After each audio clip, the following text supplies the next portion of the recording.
যারা মাছ খেতে পছন্দ করেন না তারাও কিন্তু এই রেসিপিটা দেখলে খেতে মন চাইবে। আসুন তেমনই একটি সহজ রেসিপি আপনাদের সাথে শেয়ার করি। প্রথমে এখানে কিছু মাছ নিয়ে নিছি, মাছটা কেটে ধুয়ে পরিষ্কার করে নিছি। এবার এখানে দিয়ে দিছি স্বাদ মতো লবণ, লঙ্কার গুঁড়া, হলুদ গুঁড়ো। হাত দিয়ে খুব ভালো করে মাখিয়ে নিলাম, একটুখানি সময় ম্যারিনেট করে রেখে দিব। এবার এই রেসিপিটা বানানোর জন্য আমি একটা মশলা তৈরি করে নিব। এখানে দিয়ে দিছি কাঁচা লঙ্কা, রসুনের কোয়া, দিয়ে দিছি পেঁয়াজের পাপড়ি। এবার এখানে দিয়ে দিব গোটা জিরা, সাথে দিয়ে দিব টমেটো কাটা।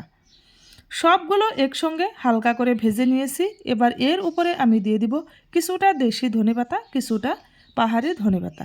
খুব ভালো করে লাল লাল করে একটুখানি সময় ভাজা ভাজা করে গ্রাইন্ডারে গ্রেট করে নিব। মাছটা ভাজার জন্য কড়াইতে পরিমাণ মতো সর্ষের তেল দিয়ে মাছগুলো ভেজে নিব। লাল লাল করে মাছগুলো ভেজে নিয়েছি যাতে খেতে আরও একটু বেশি সুন্দর হয়। এবার মাছগুলো তুলে নিব।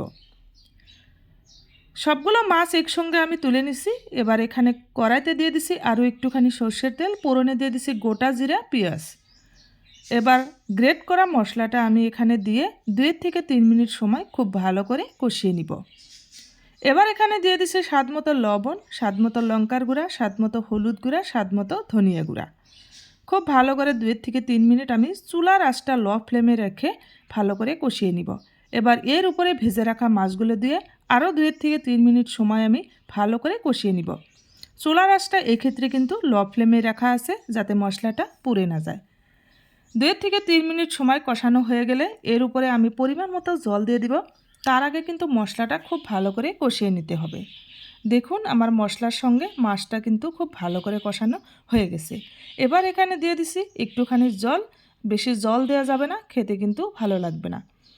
5 মিনিট সময় আমি কুক করে নিয়েছি। এবার জলটা খুব ভালো করে কিন্তু ফুটে উঠেছে।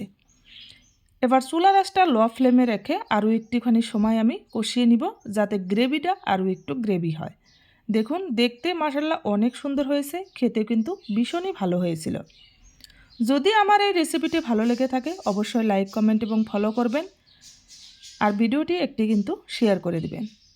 প্রত্যেক দিনে একঘেয়েও মাছ না খেয়ে এভাবে একদিন বানিয়ে খেয়ে দেখতে পারেন। ভীষণই সুন্দর এবং ভীষণই স্বাদের হয় এই রেসিপিটা।